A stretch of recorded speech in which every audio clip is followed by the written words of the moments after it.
Hello नमस्कार दोस्तों, मैं खेमराज आपका स्वागत करता हूं आपके अपने यूट्यूब चैनल रेलवे की पाठशाला पे। कैसे हो दोस्तों? आशा करता हूं कि आप सब अच्छे होंगे। मैं भी यहां पे अच्छा हूं। कल हमारा रेस्ट था, कल छुट्टी थी, लेकिन दोस्तों वैक्सीन लगा के आया हुआ था। प्रॉब्लम हो रही थी थोड़ी वजह से, इस वजह से मैं कल वीडियो नहीं डाल पाया। कई दिनों से कोई वीडियो नहीं आया है और आपके बहुत सारे कमेंट्स आए थे कि सर अचानक से क्या हो गया है कि वीडियो नहीं आ रहा है। तो ऐसा कुछ भी नहीं है, थोड़ा टाइम नहीं मिल पाता है दोस्तों। सुबह टाइम होता है 7 से 12 ड्यूटी टाइम, उसके बाद में 12 से 3 का रेस्ट होता है और 3 बजे से 6 बजे तक वापस ही ड्यूटी टाइम होता है। इस वजह से थोड़ा टाइम मैनेजमेंट करने में भी थोड़ी प्रॉब्लम हो रही है और फिर रेगुलरली अपने वीडियो आते रहेंगे। तो दोस्तों आज के इस वीडियो में हम बहुत इंपॉर्टेंट चीजों के बारे में डिस्कस करने वाले हैं। आपके इतने सारे डाउट हैं कि सर क्या हमने जो फॉर्म भरे थे उसमें बहुत सारी प्रॉब्लम हुई है, जैसे कि हमारा फॉर्म एक्सेप्ट कब होगा, हमारे पास कोई मेल नहीं आया था, है ना। इसके अलावा ईबीसी का कि हमने ईबीसी पे क्लिक कर दिया था। इसके अलावा कैपिटल लेटर में ईमेल भर दिया, डेट ऑफ बर्थ गलत हो गई या आपका ईमेल आईडी मोबाइल नंबर दोनों गलत हो गए, दोनों खो गए हैं कहीं पे। इसके अलावा हैंडीकाप था, मैं जो पीडब्ल्यूबीडी था नॉन पीडब्ल्यूडी से फॉर्म भर दिया तो क्या होगा, मैंने किसी फ्रेंड का ईमेल भर दिया है। इसके अलावा मैंने मेल की जगह फीमेल भर दिया है, या आपके नेम में क्लास 10th 12th ग्रेजुएशन के रोल नंबर परसेंटेज वगैरह ये सारी चीजें गलत हो गई हैं, कास्ट भी गलत हो गई है। तो ऐसी स्थिति में हम क्या करें कि हमारा आगे जाके, इसके अलावा ईडब्ल्यूएस की भी आपकी प्रॉब्लम है, तो ऐसे में क्या किया जा सकता है, क्या सॉल्यूशन है, क्या फॉर्म रिजेक्ट होगा, क्या एक्सेप्ट होगा। आप सभी रेलवे का सपना लेकर तैयारी कर रहे हैं, तो ऐसे में क्या क्या चीजें आपको पता होनी चाहिए, इसी वीडियो में हम आपको सब कुछ बताएंगे। लेकिन मैं आपको बताना चाहूंगा रेलवे भर्ती के ऑथेंटिक एंड लेटेस्ट अपडेट आपको हमारे YouTube चैनल पर मिल जाएंगे।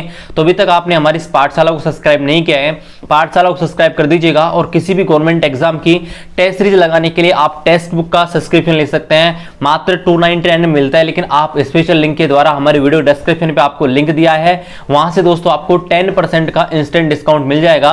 तो वीडियो डिस्क्रिप्शन पे आपको लिंक दिया है, अगर आपने किसी प्रकार की टेस्ट सीरीज नहीं लिया है आप टेस्ट बुक को ले सकते हो। यह बहुत बेहतरीन टेस्ट सीरीज है आपकी किसी भी गवर्नमेंट एग्जाम के लिए। चलिए दोस्तों शुरू करते हैं एक एक करके आपके प्रश्न का। सबसे पहली बात दोस्तों ये बात करते हैं कि फॉर्म जो है ना वो कब आपका एक्सेप्ट होता है और कब आपका रिजेक्ट होता है। सबसे पहली बात मैं आपको बता दूं, जो फॉर्म रिजेक्ट होता है ना दोस्तों, वो सिर्फ 2 रीजंस की वजह से होता है। या तो आपका फोटो, मेनली आप मान के चलेंगे 90% जो फॉर्म रिजेक्ट होता है दोस्तों, वो आपके जो फोटो होती है, फोटो की वजह से होता है। फोटो में आपको रेलवे ने पहले ही निर्देश दे दिया था कि भैया आपका जो फोटो है उसमें पीछे जो बैकग्राउंड है वो कलर्ड होना चाहिए। इसके अलावा आपका चेहरा जो है प्रॉपर दिखना चाहिए। आपने अगर कोई सनग्लासेस यूज कर रखे हैं तो वो ट्रांसपेरेंट होने चाहिए, ऐसा नहीं कि कलर्ड लगा रखे हैं। साइड पोज नहीं होना चाहिए। डेट है वो लिखी हुई हो तो लेटेस्ट वाली हो, नहीं तो नहीं हो, है ना। तो आपका जो फॉर्म है ना 90% जो आपका जो फॉर्म रिजेक्ट होगा उसके चांसेस यही हैं कि आपकी फोटो की वजह से। बाकी कुछ केसेस में आपके सिग्नेचर की वजह से भी जो आपके जो फॉर्म है रिजेक्ट हो जाते हैं। सिग्नेचर बेस कैसे होता है कि अगर कोई कैपिटल लेटर में अपना नाम लिखता है ना अंग्रेजी में तो समस्या हो जाती है। रनिंग हैंडराइटिंग में थोड़ा होना चाहिए तो कोई प्रॉब्लम नहीं है। अब आप कैसे पता लगाएंगे कि आपका फॉर्म रिजेक्ट हुआ है या एक्सेप्ट हुआ है? तो सबसे इजी तरीका है, अगर आपने जब फॉर्म भरा था उस टाइम पे जब एप्लीकेशन स्टेटस आया था आपने चेक नहीं किया, कोई प्रॉब्लम नहीं है। अगर आपको आपका ईमेल जो है, ईमेल चेक कर लीजिएगा, अगर वहां पर किसी प्रकार का रिजेक्ट का मेल नहीं आया है तो आप समझ लीजिएगा आपका फॉर्म एक्सेप्ट है, आप तैयारी करते रहिए, ठीक है। तो ये बात हो गई आपके रिजेक्ट की। दूसरा है, बहुत सारे स्टूडेंट हैं उन्होंने फीस बचाने के लिए क्या किया था दोस्तों, फीस बचाने के लिए 500 की जगह 250 दिए थे और उन्होंने ईबीसी, है ना, ये वाला जो सेक्शन उसको क्लिक कर दिया था। अब दोस्तों पहली बात तो ये बता दूं, इससे कोई आपकी प्रॉब्लम नहीं होगी, कोई फॉर्म आपका गलत नहीं होगा। बस आपको क्या करना है, उस टाइम पे जब आपका डीबी होगा तब आपको एक आय प्रमाण पत्र यानी कि इनकम सर्टिफिकेट प्रोड्यूस करना होगा। बस आपको इतना सा ध्यान रखना है और कुछ नहीं लेना देना। अगला जो आपका डाउट है कि सर हमने ईमेल एड्रेस तो था वो कैपिटल लेटर में भर दिया है, फॉर्म रिजेक्ट होगा क्या? कोई भी टेंशन नहीं है दोस्तों, कैपिटल लेटर में भर दिया, कोई बात नहीं है ना, बिंदास तैयारी करो। इसके अलावा सबसे बड़ी बात है डीओबी कि सर मेरा डीओबी है वो गलत मैंने भर दिया था, डेट ऑफ बर्थ। अब दोस्तों सबसे बड़ी समस्या यही है। ये समस्या आपको कब होगी, जब मान लीजिए आप एग्जाम देने के लिए जाओगे। तो मैंने एक वीडियो बनाया था जब मैं एग्जाम देने गया था, तो मेरे एक साथी था जो एग्जाम देने आया था, तो उसको वहां पर जो एग्जाम लेने वाले थे उन्होंने एंट्री नहीं दी, क्योंकि एंट्री में वो आईडी कार्ड मांग रहे थे, जैसे आपका आधार कार्ड, पैन कार्ड, ये तो उसमें क्या होता है दोस्तों, आपकी जो एडमिट कार्ड में जो आपने फॉर्म भरते टाइम में जो डेट ऑफ बर्थ है, सेम वही डेट ऑफ बर्थ आपके अगर आईडी कार्ड में है तो ही आपको एंट्री दे रहे थे। तो उस समय बहुत सारे स्टूडेंट थे मेरे सामने रो रहे थे, लेकिन उनको एंट्री नहीं दी थी। तो ऐसी स्थिति में वहां पर एक A3 फॉर्म आता है, अगर आप रिक्वेस्ट करेंगे तो आपको वो अवेलेबल हो जाएगा, है ना, नहीं तो आपको प्रॉब्लम हो सकती है दोस्तों, ठीक है ना। कि बाद में तो आपके पास ऑप्शन है डीबी में, तो आप एफिडेविट लगा सकते हैं, लेकिन एग्जाम दोगे तभी तो एफिडेविट लगे ना। अगला यहां पर है कि हमारा जो फॉर्म था, हमने फॉर्म तो भर दिया, लेकिन फॉर्म का जो प्रिंट आउट है वो लॉस्ट हो गया है, फॉर्म का प्रिंट आउट नहीं है। तो इससे कोई प्रॉब्लम होगी ना? कोई भी प्रॉब्लम नहीं है दोस्तों। और आपका कोई भी और डाउट है ना, नीचे कमेंट कर दीजिएगा, एक और वीडियो बना दूंगा जिसमें इसी वीडियो के नीचे जो भी आपके कमेंट है, ज्यादा स्टूडेंटों को प्रॉब्लम हो रही है उनके ऊपर फिर से मैं जो भी आपके डाउट है फॉर्म से रिगार्डिंग उनके ऊपर वीडियो बना दूंगा, ठीक है। पिछले मैंने वीडियो बनाया था, उसी के कमेंट बॉक्स से ये सारे डाउट्स मैंने लिए हैं। अगला जो आपका डाउट है कि sir email and mobile number दोनों ही हमारे लॉस्ट हो चुके हैं, अब क्या होगा? अब मेरे प्यारे दोस्तों मैं आपको बताना चाहूंगा कि आपके ईमेल और मोबाइल नंबर से क्या क्या सूचना आपको मिलती है। देखिए, पहली बात तो आपको ये सूचना मिलेगी कि आपका फॉर्म रिजेक्ट हुआ है या एक्सेप्ट हुआ है ना, ये तो गया। अब क्या होगा, अब आपकी एग्जाम होगी, तो एग्जाम में क्या होता है कि रेलवे, मान लीजिए बहुत सारे लोग होते हैं वो अवेयर नहीं होते हैं, रेलवे के ऑफिशियल वेबसाइट से नहीं जुड़े होते हैं। अब जैसे मैं आपको अपडेट दे दूंगा, आपकी एग्जाम होगी तो पहले ही कि भाई एडमिट कार्ड आना शुरू हो गए, आप चेक कर लीजिए, है ना। तो मान लीजिए कोई यूट्यूब से नहीं जुड़ा हुआ है या टेक्नोलॉजी से नहीं जुड़ा हुआ है, तो ऐसे में क्या करता है कि रेलवे सबको एक रिमाइंडर भेजता है, ईमेल पर भी और मोबाइल पर भी, और मेल भेजता है कि भैया आपका एडमिट कार्ड है वो डाल दिया गया, आपके एग्जाम इस तारीख को है। जब आपके एग्जाम होते हैं उससे 10 दिन पहले आपको मेल लगभग प्राप्त हो जाता है और आपको बताता है रेलवे कि भैया आपका जो एग्जाम है इस तारीख को शेड्यूल किया गया, आप एडमिट कार्ड डाउनलोड कर सकते हैं रेलवे की वेबसाइट से।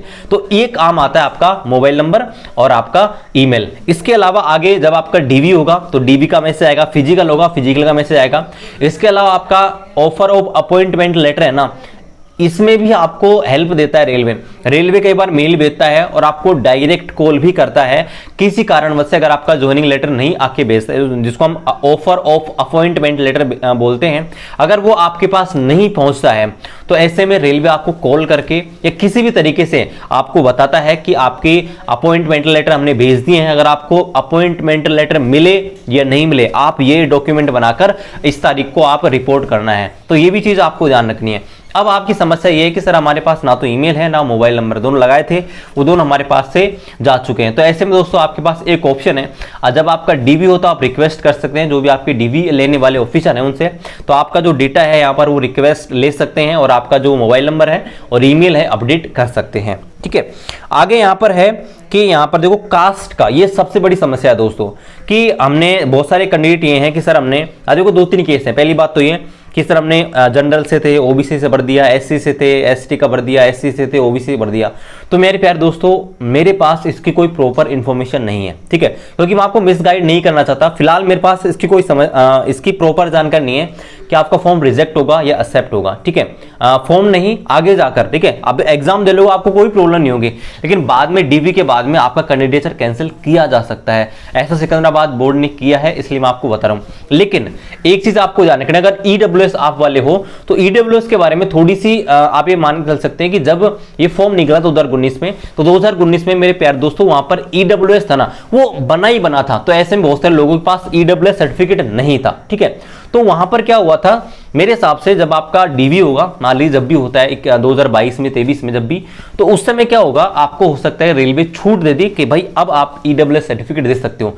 आप में से बहुत सारे लोगों का यही डाउट है कि सर हमने ईडब्ल्यूएस सर्टिफिकेट क्लिक तो कर दिया था उस टाइम पे, हम यूआर से हैं, लेकिन हमारे पास उस टाइम का ईडब्ल्यूएस सर्टिफिकेट नहीं है। तो मैं आपको बताना चाहूंगा आप वेट कीजिए, जब आपका रेलवे का डीवी आएगा तो उसमें क्लियर लिखा रहेगा कि आपको कब का डीवी चाहिए, कब का आपको जो सर्टिफिकेट चाहिए, कास्ट सर्टिफिकेट ईडब्ल्यूएस का। तो हो सकता है कि आपको दोस्तों यही बोला जाए कि लेटेस्ट चाहिए, तो बहुत अच्छी बात है, ठीक है।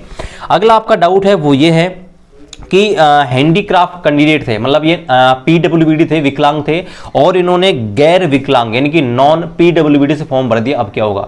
तो दोस्तों यहां पर भी बहुत बड़ी समस्या है, क्योंकि अगर आप विकलांग हैं और आपने विकलांग कोटे से फॉर्म नहीं भरा, तो पहली बात तो आपको रिजर्वेशन तो नहीं मिलेगा, इसके अलावा आपको आगे बहुत बड़ी प्रॉब्लम हो सकता है आपको इस भर्ती से बाहर कर दिया जाए। ऐसा मैं क्यों बोल रहा हूं, मान लीजिए आपका हाथ में प्रॉब्लम है और आपने पीडब्ल्यूडी से नहीं भरा, अगर आप पीडब्ल्यूडी से भरते तो आपको फिजिकल नहीं लिया जाता है ना, और आपका मेडिकल में भी वो आपका सर्टिफिकेट देखकर आपको नहीं लिया जाता। लेकिन अगर आपने दोस्तों पीडब्ल्यूडी अगर आप हैं और आपने गैर दिव्यांग से भर दिया ना, तो आपको मेडिकल में और फिजिकल में प्रॉब्लम होगी, वहां पर आपको बाहर कर देंगे, है ना।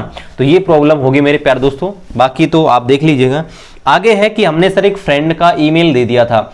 अब मेरे प्यारे दोस्तों, आप इस जमाने में जी रहे हो, टेक्नोलॉजी का युग है, ईमेल तो आप बना ही सकते हो ना दोस्तों, फ्रेंड का ईमेल देने की क्या जरूरत थी।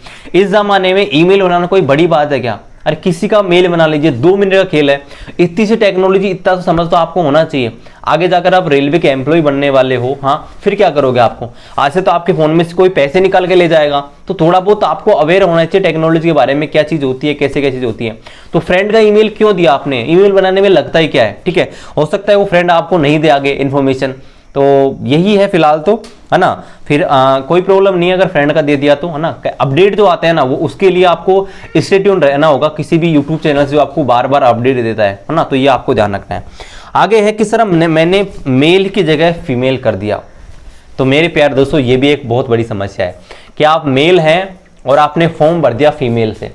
अब बड़ी समस्या क्या होगी, फॉर्म रिजेक्ट नहीं होगा, फॉर्म में जो सारी कंडीशन बता रहा हूं ना अब आपको, फॉर्म किसी का भी रिजेक्ट नहीं होगा। फॉर्म रिजेक्ट होगा सिर्फ और सिर्फ फोटो की वजह से, है ना, और किसी भी वजह से आपका फॉर्म रिजेक्ट नहीं होगा। फोटो और सिग्नेचर की वजह से फॉर्म रिजेक्ट होगा, बाकी किसी भी वजह से आपका जो फॉर्म है रिजेक्ट नहीं होगा, ये आप ध्यान रखना, ठीक है। इनसे आपको आगे प्रॉब्लम होगी, जैसे आपने मेल की जगह फीमेल भर दिया ना, तो प्रॉब्लम क्या होगी, जब आपको फिजिकल के लिए लिया जाएगा ना, आप है तो मेल लेकिन आपसे दौड़ में आपको एक्स्ट्रा टाइम मिलेगा, है ना, और जब लड़कियों के साथ दौड़ेंगे तो बोलेंगे कि तू लड़की है लड़का है ना।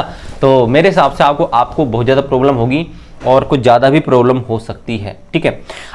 लास्ट यहाँ पर डाउट है आपका जो कॉमन है कि जैसे हमारा नेम है, फादर का नेम है, मदर का नेम है, 10th 12th ग्रेजुएशन के रोल नंबर है ना, परसेंटेज है ना, जिसमें थोड़ा थोड़ा एरर है किसी न किसी में, जैसे पासिंग मार्क गलत लिख दिया, परसेंटेज गलत लिख दी, मदर फादर के नेम में स्पेलिंग मिस्टेक है। तो मेरे प्यारे दोस्तों, इन सब के लिए आपके लिए एक बना है बहुत मस्त तरीका रेल में, जिसे बोलते हैं एफिडेविट।